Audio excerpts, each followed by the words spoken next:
अब देखो, समझो चीजों को, समझो था, ठीक है।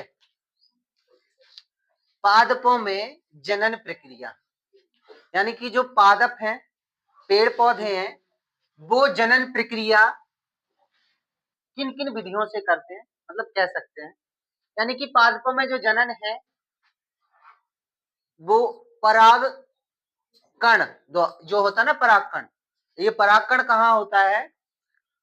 जो अपन लोगों ने स्त्री केसर पुंकेसर पढ़ा था पुष्प में, तो उसका जो फूला हुआ भाग था, एक डंठल होता था और फूला हुआ भाग था, तो फूले हुए भाग को क्या बोलते थे? परागकोश बोलते थे ना। और जो डंठल होता था उसे पुंततु बोलते थे ना। तो जो परागकोश होता है ना, परागकोश होता है ना, उसमें क्या होते हैं? पराग कण होते हैं, समझ रहे ना। तो स्त्री केसर वाले में भी पराग कण है और पुंकेसर वाले में भी पराग कण है, ठीक है। अच्छा, स्त्री केसर वाले में कौन से पराग कण होंगे? यानी कि मादा वाले, स्त्री केसर में मादा वाले होंगे ना पराग कण, मतलब कह सकते हैं अंडाणु, ठीक है, क्योंकि स्त्री में अंडाणु ही तो होते हैं ना, और मादा वाले पुरुष वाले भाग में क्या कह सकते हैं? शुक्राणु, ठीक है। तो पराग कण जो है ना, वो क्या है? जो नर भाग है ना, उसके किसके पास जाएंगे? मादा भाग के पास जाएंगे। परागकण, परागकण कहां पर है? परागकोश में, फूले हुए भाग में, दोनों में परागकोश है ना, ठीक है। तो जो परागण और परागकण, पराग कोशों में बने परागकण, हमने क्या बताया था अभी? पराग कोश होते हैं, उनमें पराग कण बने होते हैं, ठीक है। पराग कण उसी जाति के वर्तिकाग्र में पहुंचते हैं, ठीक है। तो वर्तिकाग्र मतलब होता है जो हम वो बता रहे थे ना, ये अभी क्या बता रहे थे? परागकोश बता रहे थे। तो परागकोश किसमें होता है? नर में होता है परागकोश, और मादा में क्या होता है? वर्तिकाग्र। उस वाले भाग को क्या बोलते हैं? वर्तिकाग्र बोलते हैं, ठीक है। पहुंचते हैं, क्या होता है? पहुंच जाते हैं, ठीक है, परागकण। और पर परागण में क्या होता है? पर परागण के लिए अनेक प्रकार के माध्यमों की आवश्यकता होती है, जैसे कि वायु, कीट पतंगे आदि। यानी कि पर परागण में क्या होता है? माध्यम की आवश्यकता होती है। अब देखना, ये जो परागकण है, देखो हम एक बार सरल भाषा में बताएं परागण क्या होता है।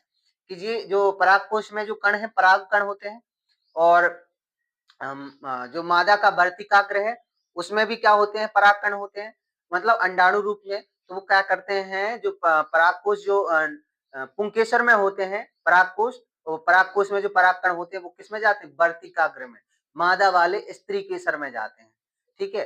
अब वो क्या है? दो तरीके होते हैं। कभी कभी क्या है कि जैसे कोई एक पेड़ है और एक पेड़ का कोई एक फूल लो, और उसी में होते हैं पुंकेसर स्त्रीकेसर, तो वो कभी कभी उसी फूल के आपस में चले जाते हैं, समझ रहे हैं ना। पुंकेसर कहाँ? उसी फूल में चले जाते हैं। कभी कभी क्या होता है कि जैसे एक सरसों का पेड़ है और दूसरा सरसों का पेड़ है, तो दूसरे वाले सरसों के पेड़ के परागकण चले जाते हैं, कभी कभी ऐसा होता है, ठीक है। अच्छा, ये जो वैरायटी है ना, बिगड़ जाती है किसकी? पिसियों की बिगड़ जाती है, और सरसों की बिगड़ जाती है। कैसे बिगड़ जाती है? कहते हैं हम तो यही बोए थे, और फिर ये छोटे छोटे पता नहीं कहां से आ गए हैं, ये और वाले बीज कहां से आ गए हैं।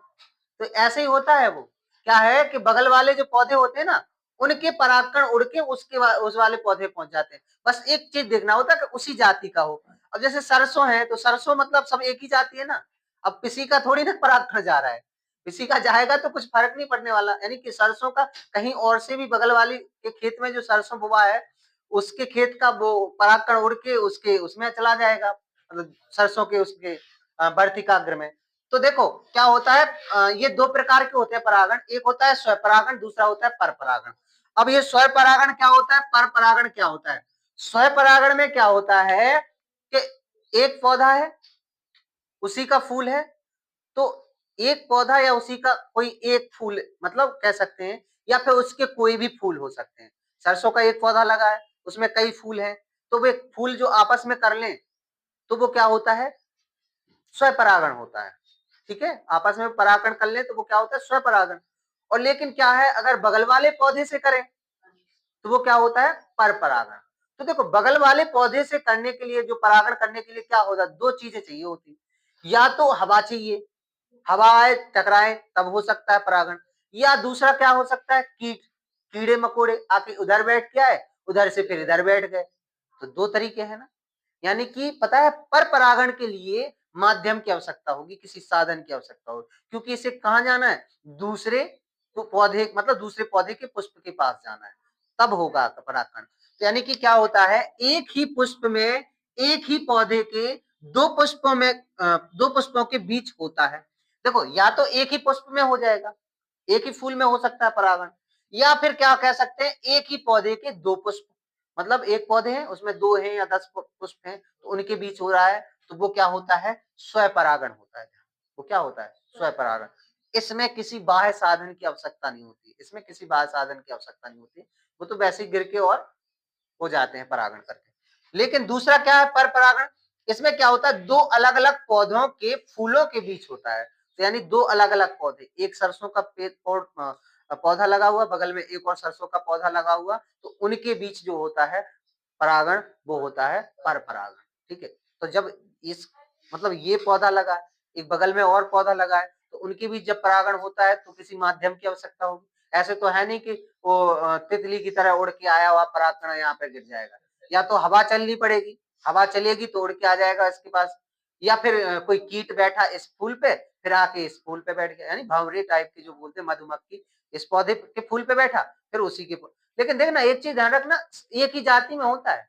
फिर ऐसा मत सोचने लगना तुम लोग कि सरसों का उड़ के गया और किसी के बैठ गया अनाज वाले, मतलब कोई और पे, तो कहेंगे फिर ऐसा हो, तो नहीं होता है। हाँ, उसी जाति की वैरायटी अलग अलग हो सकती है, मतलब कोई छोटे छोटे दाने वाला सरसों हो सकता है, बड़े दाने वाला सरसों होता है, तो ये आपस में कर सकते हैं। ठीक है, तो वैरायटी अलग अलग हो सकती है, लेकिन जाति वही होना चाहिए। ठीक है, तो वो क्या होता है, पर परागण होता है। यानी कि इसमें क्या होता है, दो पौधे हो सकते हैं, इसमें एक ही पौधा होता है, इसमें एक ही पौधे के पुष्प होते हैं, इसमें दो पौधों के पुष्प होते हैं। जो दो पौधों के पुष्प होते हैं वो पर परागण, और एक पौधे के पुष्प होते हैं तो स्वपरागण। चीजें समझ में आई, भाषा कैसी हो, जो हमने चीज समझाई वो समझ में आया कि नहीं, ठीक है, नोट कर लो इसे।